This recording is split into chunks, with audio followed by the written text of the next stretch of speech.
तो महाराज जनक ने कह दिया कि लगता है कि भूमि वीरों से खाली हो चुकी है। मुझे लगता है मेरी पुत्री को जीवन भर कमारी रहना पड़ेगा। और जहाँ रघुवंशी बैठे हो, सूर्यवंशी बैठे हो, उनके सामने इतनी बड़ी बात कह दें, लखनलाल कैसे सहन कर सकते हैं। लक्ष्मण जी खड़े हुए कहने लगे, महाराज जनक अपने वाक्यों को वापस ले लो, अपने शब्दों को वापस ले लो। इस सभा में अभी रघुवंशी बैठे, थोड़ा पीछे रहो, थोड़ा। अरे ये धनुष तो क्या है, प्रभु राम अगर थोड़ा इशारा करें, ये धनुष तो क्या है, पूरे ब्रह्मांड को एक सरसों के दाने की तरह उछाल करके फेंक दो। महाराज जनक ने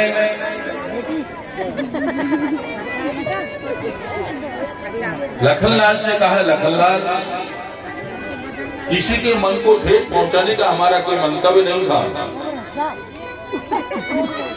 लेकिन यहाँ की जो स्थिति देखी तो ऐसे मन से बात निकल गई। अब विश्वामित्र जी, गुरु विश्वामित्र राम जी से कहते हैं, राम जी अब समय आ गया।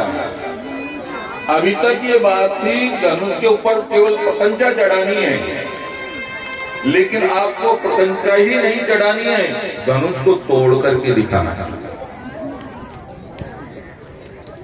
राम जी अपने आसन से खड़े हुए अपने गुरु विश्वामित्र जी को प्रणाम किया और ऐसे चले जा रहे हैं राम जी जैसे कोई मस्त हाथी चलता है। ये जो राजा महाराजा आए हैं जो धनुष को हिला भी नहीं पाए, राम जी के ऊपर हंसने लगे, अरे ये नादान बालक ये तोड़ेगा धनुष को। लेकिन राम जी किसी की बात के ऊपर ध्यान नहीं दे रहे हैं। धीरे धीरे राम जी चलते हुए जैसे धनुष के पास पहुंचे हैं, राम जी ने धनुष की ओर अपना हाथ बढ़ाया। हाथ बढ़ाया ही था कि एक तेज प्रकाश हुआ पूरी सभा में, सबकी आंखें चकाचौंध हुई और कोई समझ भी नहीं पाया कि राम जी ने धनुष को कब उठाया और कब तोड़ा। जैसे ही लोगों ने देखा राम जी के हाथ में टूटा हुआ घोर कठोरा, पूरी पृथ्वी डोलने लगी, डगमगाने लगी, गर्जना होने लगी।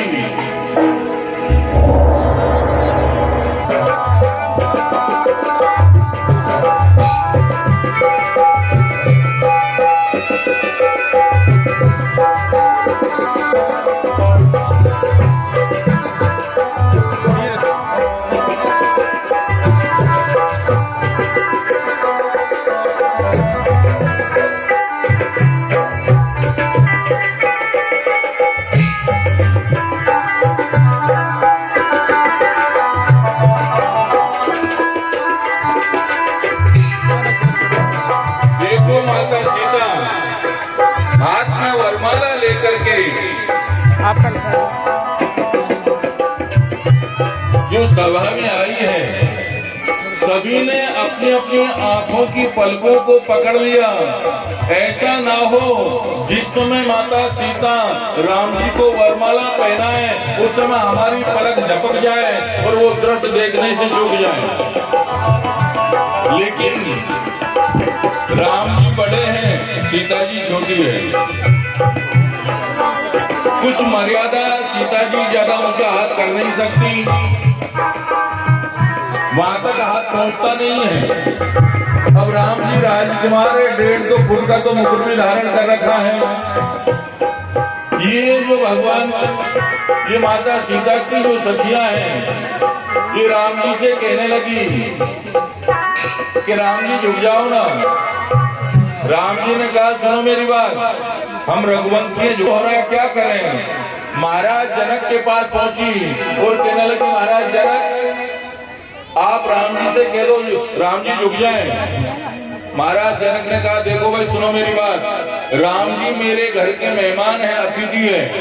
अब किसी को घर बुला करके झुकने के लिए कैसे कहूँ, मैं झुकने के लिए नहीं कह सकता। और सखियां इधर से उधर दौड़ लगानी करे तो करे क्या, बड़ा विलंब हो रहा है। गुरु विश्वामित्र जी के पास पहुंची। गुरुदेव अपने चेला से कह दो ना राम जी झुक जाए। विश्वामित्र ने कहा देखो भाई सुनो मेरी बात, धनुष तोड़वाना था तो तोड़वा दिया हमने, अब हम ठहरे महात्मा, अब राम जी जाने, राम जी का काम जाने, हम बच्चों के बीच में नहीं बोलेंगे। अब ये सखियां जो सीता जी की हैं बड़ी परेशान हो रही है, बड़ा विलंब हो रहा है, करे तो करे क्या। इन सखियों को ध्यान आया, अरे हाँ अशोक पुष्प वाटिका में केवल राम जी ही सीता जी से नहीं मिले हैं, लखनलाल भी उर्मिला से मिल चुके हैं। ये सखियां लखनलाल के पास जाकर के कहने लगी, लखनलाल अगर आज आपने हमारे ये काम करवा दिया तो पक्का समझना हम तुम्हारा काम करवा देंगे। अब लक्ष्मण जी सोचने लगे बड़े भाई को झुकने के लिए कैसे कहूं, यह भी मर्यादा, बड़े भाई को झुकने के लिए कैसे कहूं। लेकिन लक्ष्मण ने विचार किया, मैं राम जी को दंडवत प्रणाम करूंगा और जब तक वो अपने हाथों से मुझे उठाएंगे नहीं मैं उठूंगा नहीं। और जैसे लक्ष्मण ने प्रणाम किया, राम जी ने झुक करके उठाया, उसी समय सीता ने राम जी को वरमाला पहना दी। राम जी ने सीता जी को वरमाला पहना दी।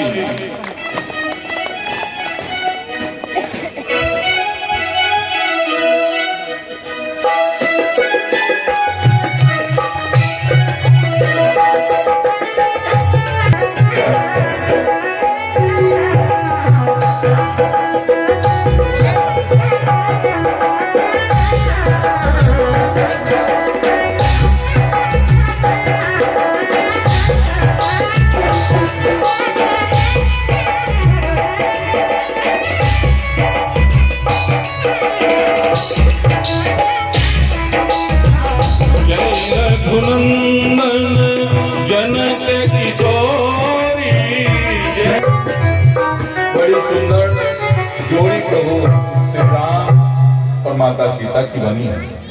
देखो 5 मिनट प्रसंग सुन ले, उसके बाद हम पूजन करेंगे। यहाँ राम जी का विवाह होने वाला है, लेकिन महाराज दशरथ को तो समाचार ही नहीं है। तो महाराज जनक गुरु सतानंद विश्वामित्र जी के पास जाकर के कहने लगे, गुरुदेव आपका आदेश हो तो हम अयोध्या में समाचार भेजें।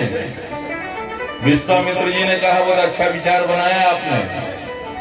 दूत अयोध्या पहुंचा, महाराज दशरथ को समाचार दिया कि महाराज आप तो बारात बना करके आ जाओ। महाराज दशरथ बारात बना करके आए। इधर महाराज दशरथ हैं, महाराज जनक हैं, गुरु विश्वामित्र, गुरु वशिष्ठ, गुरु सतानंद, ये सब एक जगह बैठे हैं। चर्चा होने लगी आपस में कि इनका विवाह का मुहूर्त कौन सा निकालेंगे। मार्गशीर्ष मास शुक्ल पक्ष में पंचमी तिथि, अगैन के महीने में शुक्ल पक्ष की जो पंचमी तिथि है, राम जी के विवाह का मुहूर्त निकाला गया है। इधर राम जी का सीता जी के साथ, भरतलाल का मांडवी के साथ, लखनलाल का उर्मिला के साथ और शत्रुघ्न लाल का श्रुत कीर्ति के साथ में, इधर चारों भाई, इधर चारों बहनों। यहाँ भी कथा के माध्यम से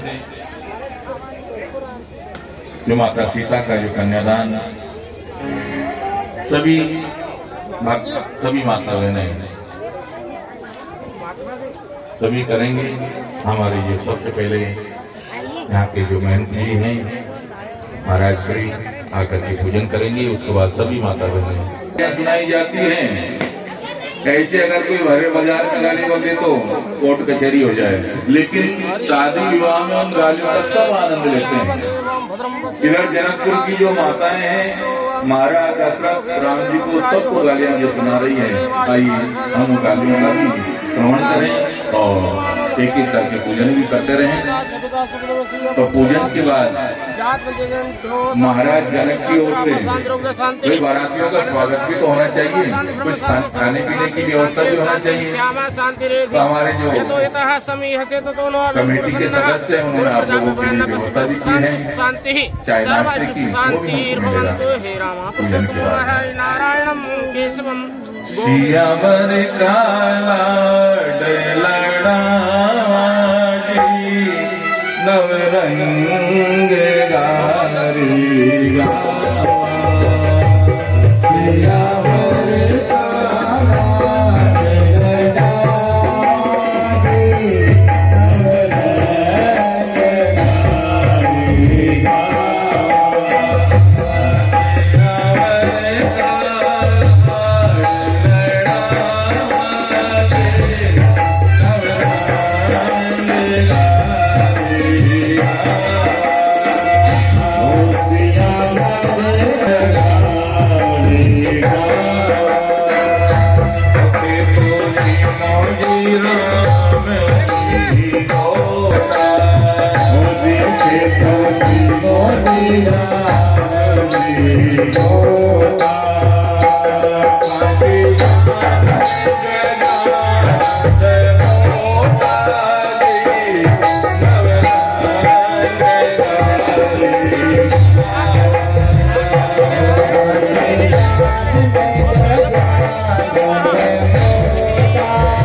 Hare